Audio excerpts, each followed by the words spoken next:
এবার ফাঁসি দেওয়ার একটা ছবি দেখাবো আপনাদের, সরকারি কমিউনিটি হল, কিন্তু সেই কমিউনিটি হলে সংসার। ছবিটা দেখুন। ফাঁসি দেওয়ায় সরকারি কমিউনিটি হল বেদখল। কমিউনিটি হল দখল করে গৃহস্থালী প্রাক্তন প্রধানের।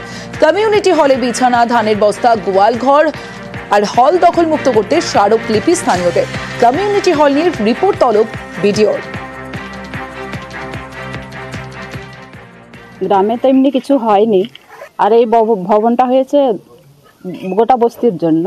তো এরা দখলে আছে, উপরে নাকি গরু বাঁধে, ওখানে ঘুমায়, ওখানে রান্না করে, ওখানে সবকিছু গরু ছাগল সব উপরে রাখে।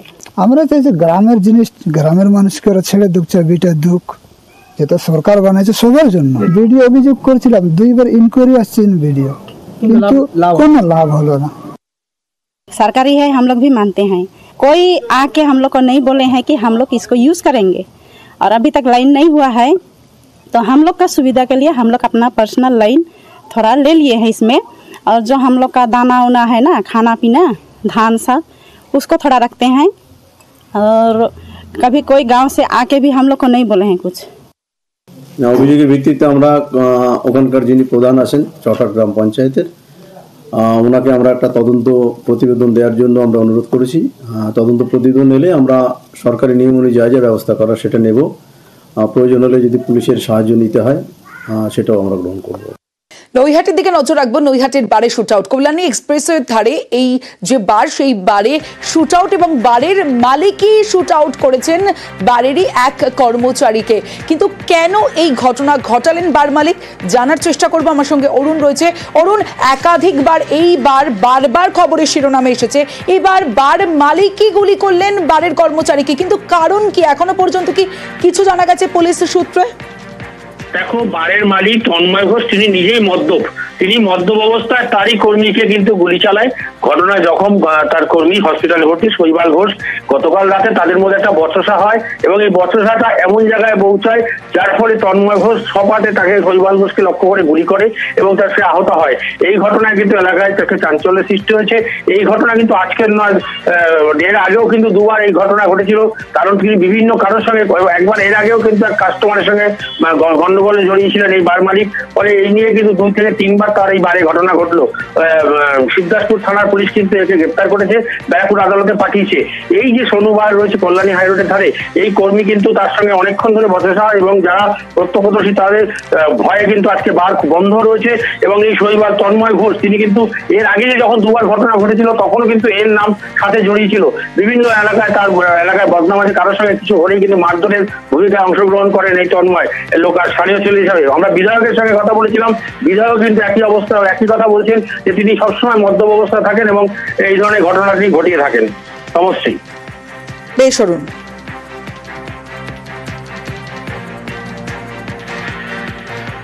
অত্যন্ত মদ্যপ ছেলেটা, ড্রিঙ্ক করেই থাকে। ড্রিঙ্ক করে সে গুলি চালিয়ে, এবং এর আগেও 2বার হয়েছে। জুয়া খেলে হেরে গেলে এই সমস্ত করে। এর আগেও 2বার ঘটেছে সেই বারের মধ্যে।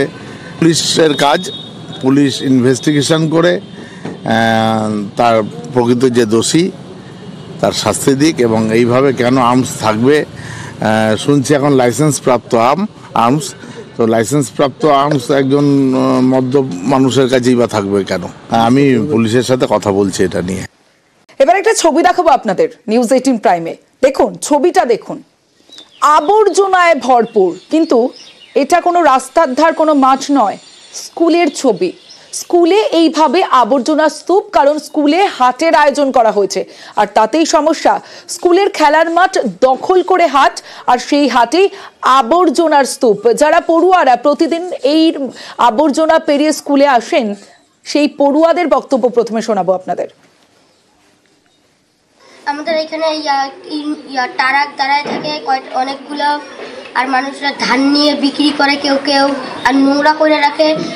শুধু ম্যাম বলে এখান থেকে নোংরা করো কেন, ম্যামকে আবার ধমকি দেয়, বলে কি আমরা এখানে চলে যাবো, ঝাঁট দিয়ে চলে যাবো। রাজেশ রয়েছে আমার সঙ্গে, রাজেশের সঙ্গে কথা বলবো। রাজেশ, স্কুলের মাঠে কেন হাট বসবে, প্রথম প্রশ্ন। আর সেকেন্ড, এই হাটে বসার পারমিশন কারা দেয়? স্কুল কর্তৃপক্ষ, তারাই কি এই পারমিশন দেয়? আর যদি তারা দিয়ে না থাকেন তাহলে কারা এই হাট বসাচ্ছ এখানে? স্কুল কর্তৃপক্ষ কেন কোনো ব্যবস্থা নিচ্ছে না?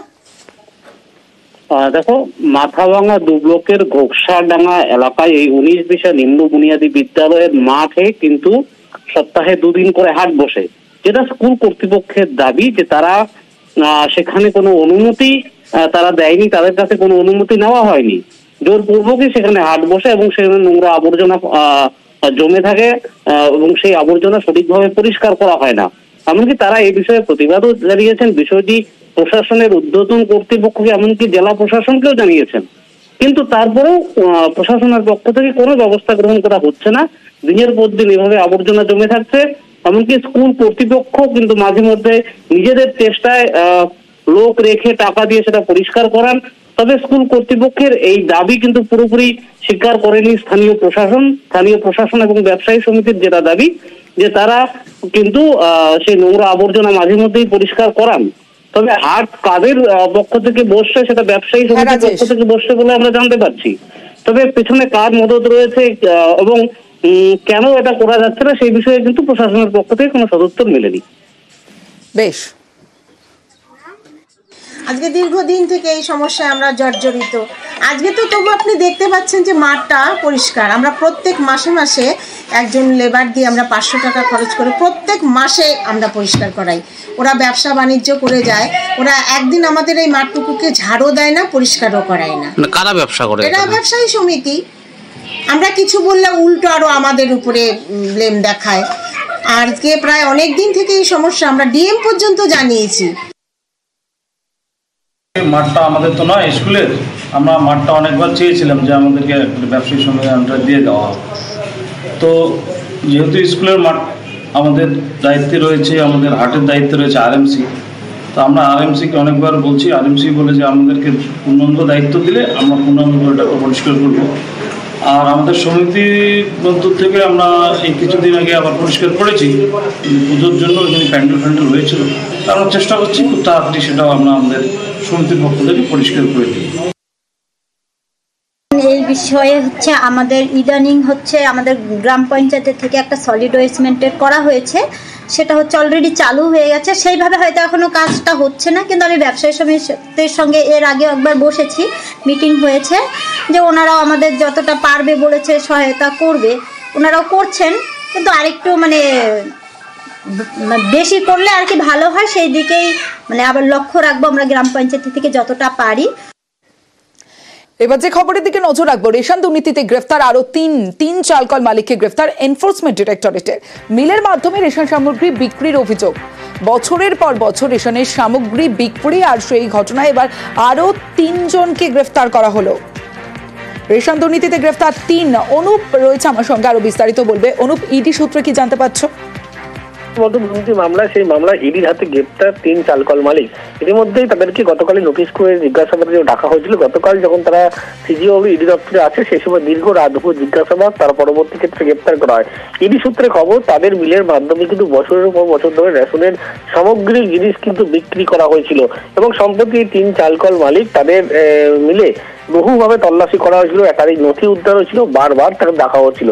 প্রত্যেক ক্ষেত্রে তারা গহজির ছাড়ছিল, কিন্তু শেষমেশ গতকাল তারা যখন একেবারে ইডি দপ্তরে আসেন, দীর্ঘ জিজ্ঞাসাবাদে একাধিক বয়ান দেখিয়ে তাদের জিজ্ঞাসাবাদ করা হয়, নথি দেখিয়ে জিজ্ঞাসাবাদ করা হয়, কিন্তু জিজ্ঞাসাবাদ অসঙ্গতি ছিল এবং জ্যোতিপ্রিয় মল্লিককে অত্যন্ত ঘনিষ্ঠ ছিল এই 3 জন চালকল মালিক এবং তাদের মাধ্যমেই কিন্তু এই মিলের মাধ্যমে বছর বছর ধরে কিন্তু এই রেশন সামগ্রী জিনিস কিন্তু এই মিলে বিক্রি করা হতো। এই তথ্য দেখানোর পরেও তদন্ত অসুবিধা করছিল। শেষমেশ তাদের গ্রেপ্তার করা হয়েছে, আজকে আদালতে পেশ করা হয়েছে এবং নিজেদের হেফাজতে নেওয়ার জন্য ইতিমধ্যে আবেদন জানানো হয়েছে ইডির পক্ষ থেকে।